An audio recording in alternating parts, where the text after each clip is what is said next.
This is Topical Issues, and the topic is demystifying life after death and heaven.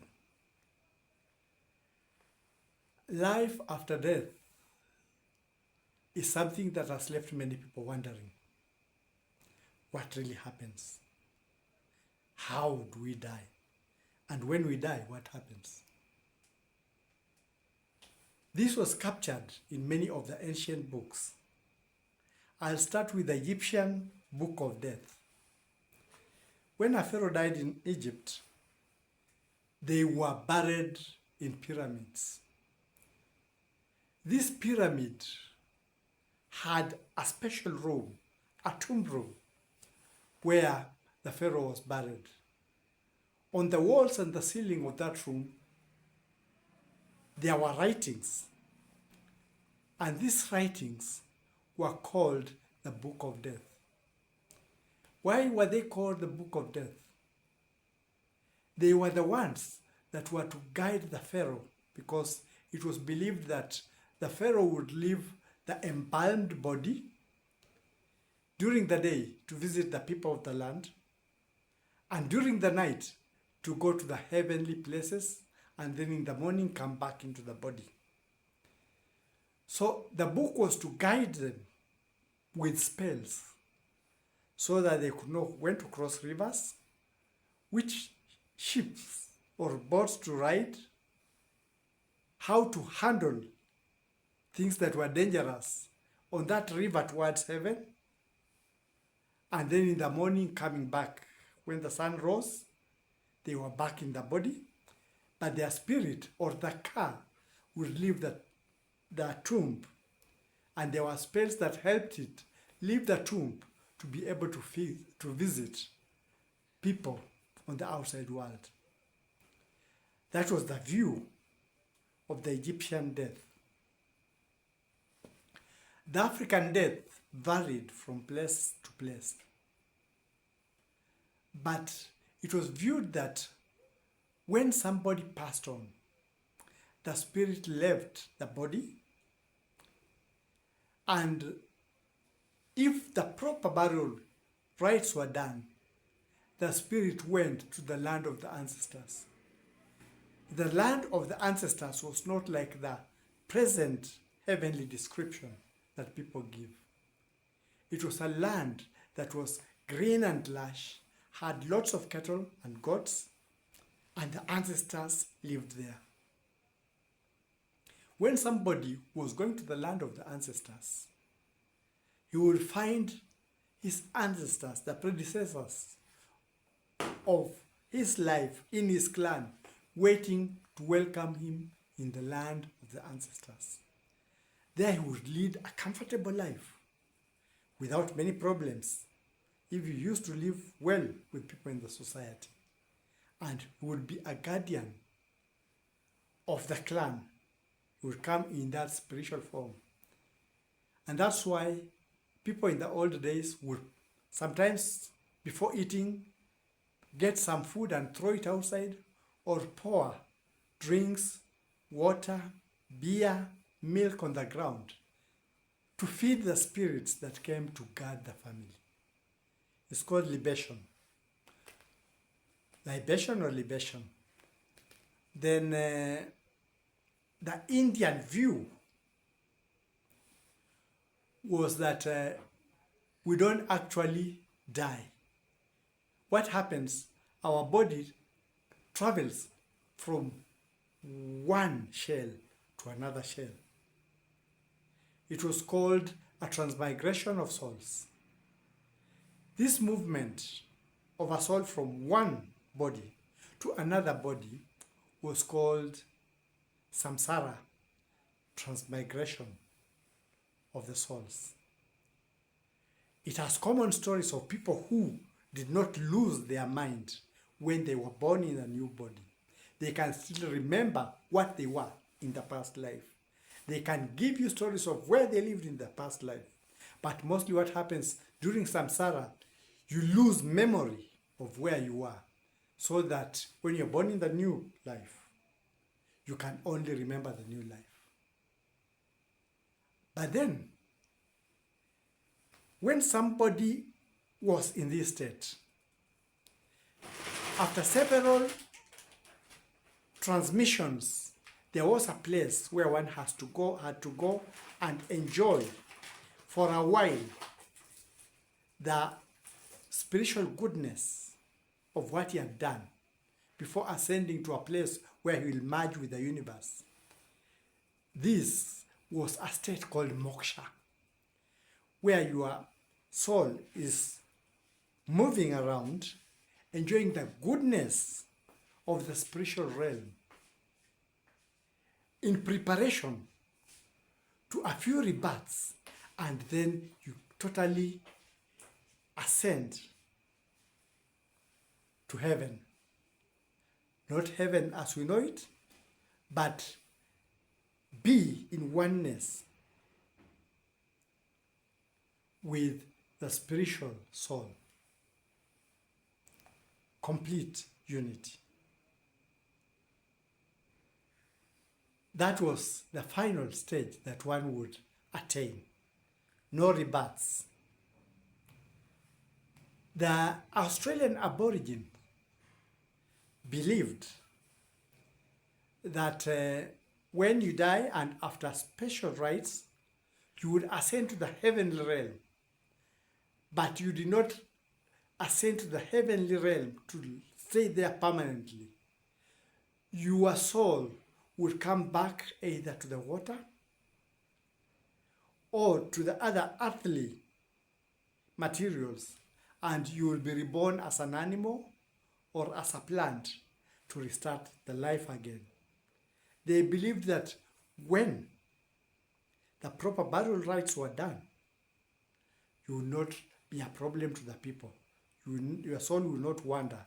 Just like the Africans believe there will be no wandering soul to trouble the people left on earth. Those who believe in Christianity believe that when you pass on, your soul leaves the body to the heavenly abode where God, Christ, and the angels live, a place of happiness. But if you are a sinner, there is a division, a place of fire. What do Muslims believe? Muslims believe when your body leaves, your soul leaves, it goes to Jannah, a paradise, a place where everything is comfortable. You enjoy all the sweetness in life with new change of beautiful clothes. The Jews did not have a heaven in the beginning. Judaism, there was no heaven in the beginning. But now, they believe in an afterworld. When you have died, there's a place where your soul now rests in an afterworld. But the Jews in the past had two beliefs. There were those who believed that when you die, that is the end of you. You don't resurrect. Then there was a group that believed you would resurrect. Now, that is a group that came up with the idea of the future world. So like most Christians have been thinking that the Jews have the same heaven like the ones they have, they don't. There's a different belief. Having talked about these beliefs, I would like to talk also about the Greek belief. They believed that when you died, the soul would leave the body. So they used to put a coin in the mouth for the soul of the person to take, to pay the person who was to cross it over the river of fire, River Styx, and past a dog that had 3 heads to a place called Hades. This is where we get the word hell, Hades. Hades was a place of rest. In the spiritual form, you just stay there doing nothing, waiting for ascending to a good place or whatever. Souls will just rest. But if you have been troublesome to people, you'll be thrown to a place of torture, a place of suffering called Tartarus. So that was their belief. You are thrown in Tartarus. Later, these two words found their way. Hades, hell, Tartarus, the lake of fire we always talk about, came from that Greek thing. And then also, the Jews had a place outside their city where they would burn rubbish, and sometimes some people who were crucified and had died would be burned in the same place called Gehenna. Gehenna was a place of fire. It is where, is it the Islamic word and the Swahili word? Jehannam, Gehenna comes from. A place of burning rubbish, big fire, a place where you burn the waste. That is where Gehenna came from. So you find that one thing that is common amongst all these things, apart from the Jews one, because the Jews had conflicting, others believed that after life, when you die, that's the end of you. There's nothing else. But a later belief came that something left you, which was prepared to go to the next world. I don't know where the Christians got the heaven idea from in the first place, but I will reconnect for you. So, what belief have we not talked about? We are talking now of one belief that had heaven, and this was the Viking, the Norse belief. But they believed in heaven from a different perspective. Heaven was a place where warriors went and the normal people went. So if you are a king and you died in battle, you ascended to that heaven to be fighting in the army of God, Thor. The place, the heaven was called Valhalla. Valhalla. Valhalla. So you ascend to Valhalla. If you are a woman and you are married, maybe you are of a lower status, in Valhalla, if a great king died or a great warrior died, during the rite, the burial rite, because they used to burn the bodies, if you are burnt together with that body, you become the wife of that person in Valhalla. That Valhalla is what gives us the concept of the present heaven that we have. But one should not be worried, because one thing is confirmed beyond reasonable doubt. We have a part of us that does not die. This has been proved by an American called Robert, who was experiencing this. He would leave his body by astral projection. And for the length of time he was there, he visited different places with the secret study of the American, is it FBI or whatever? They have got things patented, but when you ask, you know, the usual question you get. But from the writing and from Robert himself, there are several things that happen. There are different worlds, different heavens, but they are the ones that you conjure in your mind. So in your mind, all the time, if you are positively thinking of a place of suffering, when your soul lives, it will experience suffering. to the extremes, he was able to visit such a things in the heavenly places. What the Bible writes, that there are those who left and are watching whatever is happening on earth. If you had that spiritual belief, then you will be amongst those who watch over what is happening to the people on earth. The central part for those ones is watching what is going on earth. And those who believed in a place of bliss, then there will be happiness and all that for that soul. That is as per his visitations in astral projection, leaving the body and going to those places. It happens to some living human beings.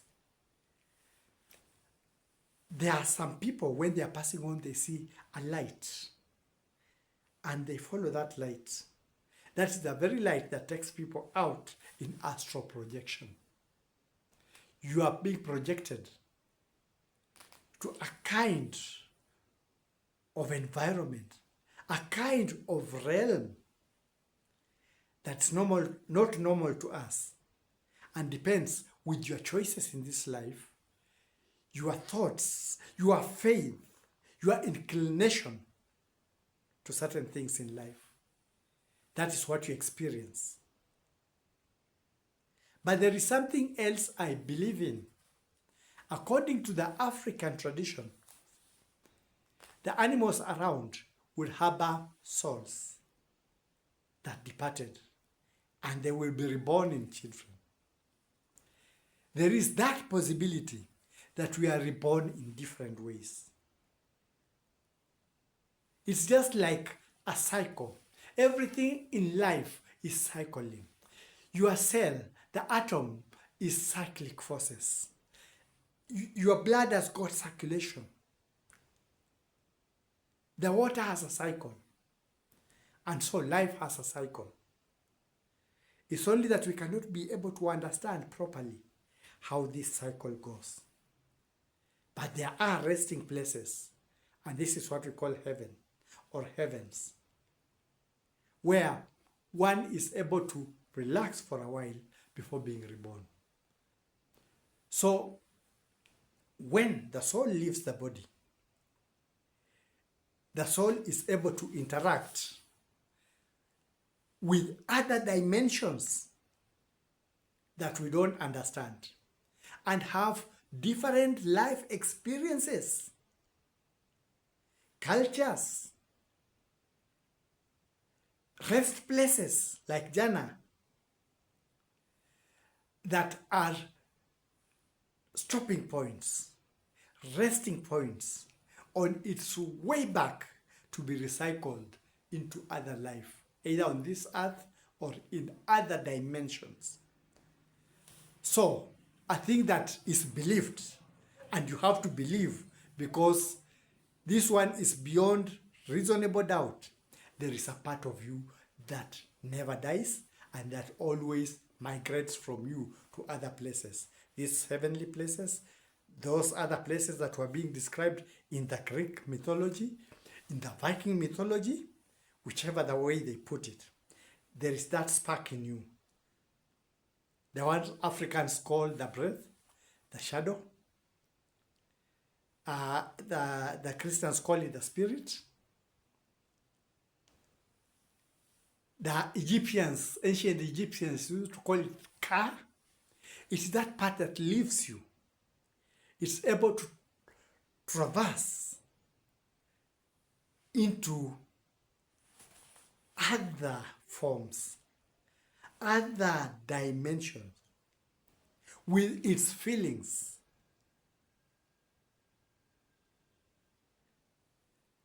And that is the presence reality that is there. That's why I was saying demystifying. From what I was finding out, the very present reality, that is the present reality. That is my take for now.